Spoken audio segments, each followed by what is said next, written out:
In the following interview, you will meet Dr. Patricia Barlow Irick, biologist, animal behaviorist, and Mustang trainer. Dr. Irick uses science to develop gentling methods so that Mustangs can find their new adoptive homes and to ensure those adopters have a successful experience with their new horse. Dr. Irick has worked with over 600 horses, authored several books, including one we'll discuss here, and developed a 26-step training program preparing her Mustangs for adoption. So what first got your interest in the Mustang and working with them? I think the thing that kind of throws everybody into being a good horse trainer is a challenging horse. Is thinking that you know something and then having a truly challenging horse. So I got a horse that had been severely abused, and he was a feral horse off of a reservation, and I tried everything with him. I tried every bit of the natural horsemanship, every bit of traditional kind of stuff. I tried everything with him, and I probably spent 2 years trying everything, and I was quite serious about it. And then what happened was somebody said, "Well, why don't you try clicker training?" And so I already knew the basics of learning theory because in college I had taken all the operant conditioning classes, and I knew how to train rats. And I trained dogs that way. So I was like, well, okay. And within 2 months, I could ride the horse, and he had a nice floaty trot, and I could give riding lessons on him. Yeah. So it really changed that horse. And when I saw the power of it, I said, well, why not use this on the Mustangs? Mm-hmm. Why not? Because that's one thing I had already been exposed to a little bit, is what was being done with Mustangs. I'd gone to one of the Mustang training workshops that they used to hold out in California, and I found out that there was a wide variety of things being used at these events, a wide variety of methods, but there wasn't much use of the positive reinforcement. Mm-hmm. And so I realized that there's just not one way to train a Mustang. There's lots of ways. And so that's what I started working on developing. Yeah. And what have you found now that is maybe like one of the big differences working with wild equines, because you also do burros and monkeys, compared to domesticated, that have been human handling since birth? The horses that have been handled from birth, they've been also fed by people from birth. Mm-hmm. They're associated with good things. Even if some of it's been a little bit rough, they've still been being fed, being cared for, seen people all the time. Yeah. Whereas the Mustangs, they don't know that. Mm-hmm. So they absolutely have no reference points. When you start getting reference points is when the horses come into captivity, and they get some kind of handling in processing, and they get some kind of handling just in the husbandry and care of those horses in those facilities, and the facilities themselves, the type of personnel that they have and the practices that they have at that facility will make a difference in the horses. So you see right away the effect of how horses appraise people. Do they appraise people as this is going to be a problem, or do they appraise them as like, this is not a big deal? There's a human, but it's not a big deal. Yeah. So you start seeing what a profound effect that people have on horses, and if they've been there all their life. And the other thing about Mustangs is, think about it for a minute. A horse is born in a domestic situation, and it's in a large pen, maybe in a pasture, and there's no chance that baby's gonna get left behind by its mother. Whereas a Mustang, they lose a certain percentage of the foals, and that's part of the reason why they don't want to gather the foals too early, because they want to give them actually time to be culled out, is they lose a certain amount of foals that wander off. And so the horses that are left are super loyal horses. They have a real attachment to their herd. They haven't wandered off. Anything that would wander off has been eliminated. Oh, that's interesting. I hadn't thought about that kind of natural process that's at play there. Yeah. That wouldn't be. Yeah, so Mustangs, they don't survive if they're not smart. Yeah. Yeah. Interesting. Well, I even recognized some of that yesterday when we were doing some of the training, because little things that I take for granted working with domestic horses, tame horses, like for example the bag being on one side of my body versus the other, and if it's on the side that I'm walking towards the horse with the bag bopping around, that can be scary. Yeah. Or as simple as the what we were using for the target, the frisbee, the way that light would go through it, it looked completely different. It seemed like the horses, excuse me, were really sensitive to all those little. Yeah, and what you learn is that the left side of your body is not the same as the right side of your body. So if you get them always used to one side, guess what? And then all of a sudden you show them the other side. Oh my God, that's a new person. Yeah. So yeah, you've got to be aware that there's a potential for all that. Yeah. Until they just appraise the situation and the triggers get unstacked. Yeah. You know, then they can handle.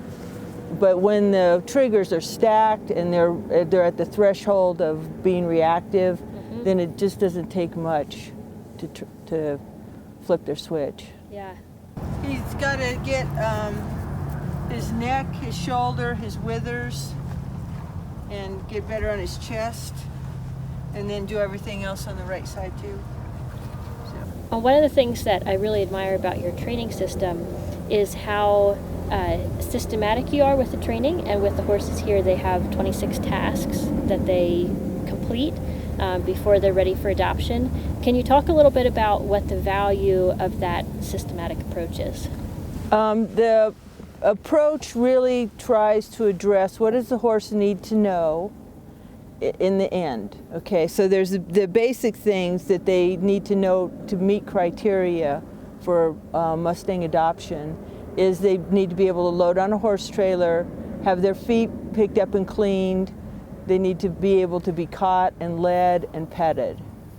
And I add in that they need to be able to be tied up. So that's one of my criteria. And so everything that I do is just a breakdown of how do we get to those behaviors. So one of the things we were doing yesterday was targeting the frisbee. So we want the horse to put its nose on the frisbee. What that does is that prepares the horse to be able to be moved without being led. It's on its fifth task, its fifth thing that it ever learned. The first thing was to eat out of our hand. Yeah. Okay, so it's barely along, but already we've got a tool that we can move the horse around, and the horse has this positive association. Oh, the red dot. Oh yeah, I want to go to that because that's fun. So it teaches the horse it can interact with an object. It teaches the horse it can follow the human because the human's moving it around. Yeah. And then we also, it wasn't real apparent yesterday because none of the horses did it, but a lot of horses have a hard time exposing their right side to the human.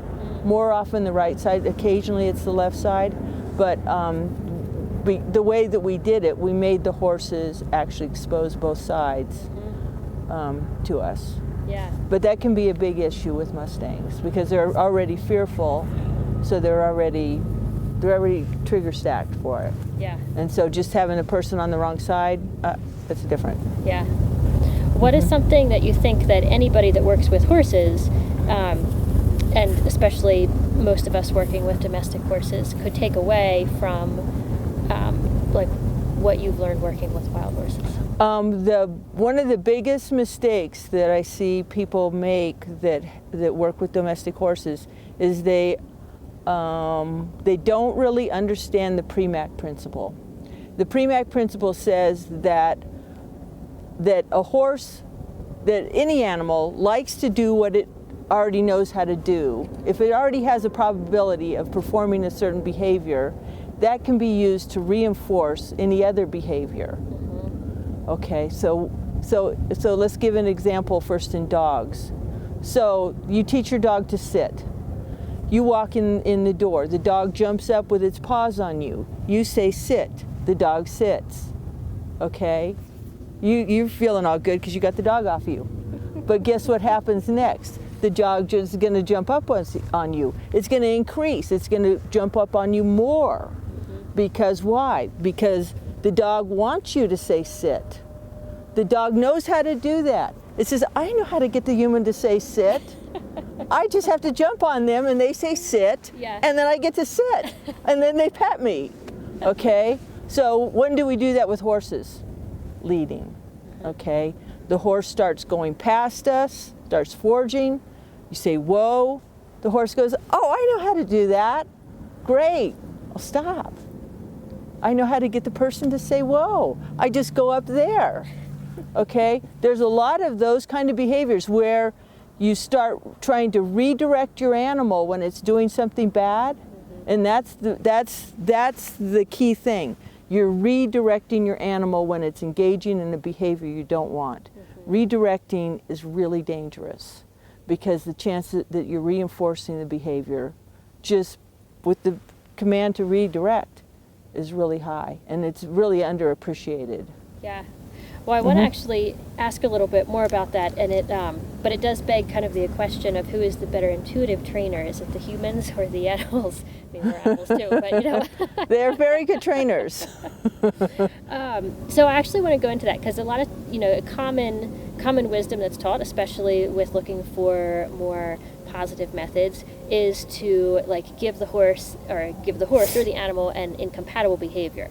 Right. So, ask them to do something else that they can no longer do the unwanted behavior at the same time.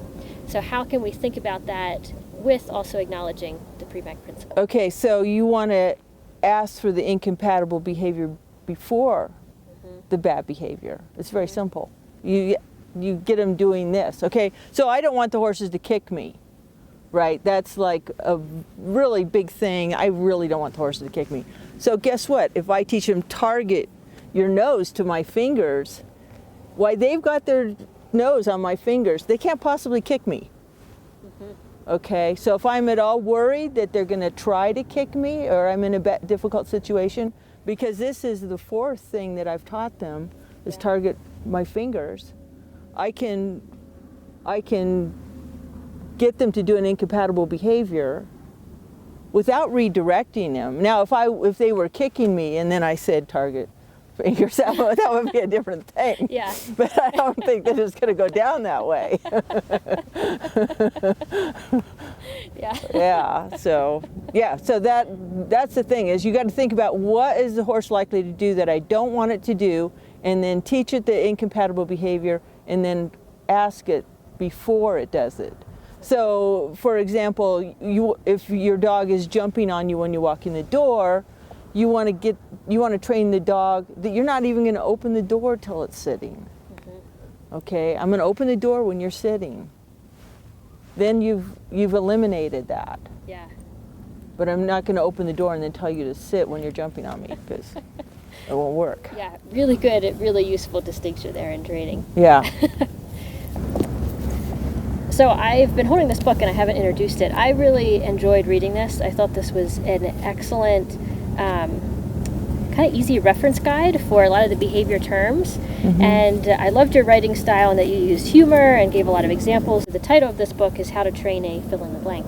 And I thought you did a really good job in here of giving many of the examples, like basically using, of course, the behavioral terminology to familiarize the reader with that, but then also giving examples. Like right here, I actually had bookmarked where you talked about the Premack Principle that we were just talking about. So you talk about what it is, but then you give the example, and the one sentence here: sophisticated trainers know that redirecting will reinforce what the animal is doing at the moment of redirection. Right. Rick Lamb from the Horse Show radio program called me up and did an interview with me about this. And what he was most interested in was the cowboy philosophy things that I just did I think it was in the negative reinforcement chapter, because most cowboy training is about negative reinforcement. And so it was just a translation from cowboy to scientific. Yes. And that was a lot of fun. And that's what you learn from really studying learning theory, is there is no horse training anywhere that doesn't use learning theory. They probably use it without knowing it, but any effective method is based on learning theory in its fundamental form. So when you wash it all down, it's like the natural horsemanship is very valuable in that respect, because it really analyzes the negative teaching by negative reinforcement. Okay, so you need that power, because sometimes you need to be able to do some negative reinforcement. And then when people that have that tradition realize that they could actually get a whole another set of behaviors using positive reinforcement that are not accessible to them, that it becomes very powerful. Yeah. So for example, teaching a horse, I want to teach a horse to move its hind end, okay? And the cowboy typical way is to put pressure on that hind end and warn it to move over, okay? And if it doesn't, maybe they'll pop it with a rope or something. They want that hind end to move over. Okay, now if they want that hind end to move toward them, that's much harder for them to teach. They actually, it's very difficult for them to teach it, okay? But a positive reinforcement trainer, guess what? Target your hips. It's very simple. Yeah. And so when they see that opens up a whole new dimension of training for their animals, I think they get really excited about it. Yeah. And I flipped to this part because I really enjoyed this. This was the chapter on professionalism, and it just spoke to a little bit in the industry, some of the tension that exists between the academic community and trainers that are out in the field. And I'll read the sentence here where it's one of the things that, again, I appreciate about the book is bringing in the science into the practical applications. And you said that the benefit is that I can wear a white lab coat into the training pen and people quit treating me like an old hippie that can't afford to buy a cowboy hat. It's true, too. And then a little bit later on, too, you were talking about, don't expect any positive reinforcement for giving you my opinion on credentials, and a cowboy hat will get you more clients. Yes. And that's unfortunately true. Well, and it speaks to our, just general consumers and culture, the certain things that we link to, this means expertise in this area, when it's not necessarily true. Yeah. So yeah, we have a lot of people coming to adopt horses, and they will naturally assume that it's my husband training the horses. Okay, he doesn't know anything about horses, really. He'll make up stuff. Yeah. He doesn't care. He'll just make up something. But that's the instinctive action for people, is just to assume that it's the guy, it's the man. Yeah. Yeah. Well, I want to switch gears a little bit and go back to the Mustangs. What is maybe the kind of the top issue that you see in the problem or the controversy that exists around Mustangs here in the American West? Well, there's a couple basic things. I think the number one thing that causes the most trouble, actual trouble, is lack of transparency and not be, and that doesn't just include the government's lack of transparency, but the horse advocates' lack of transparency and everything else in between. As nothing is what it seems. So everything is layered over in a veneer, and once you scratch it off, you realize, well, that's not really the way it works. Yeah. It's really different.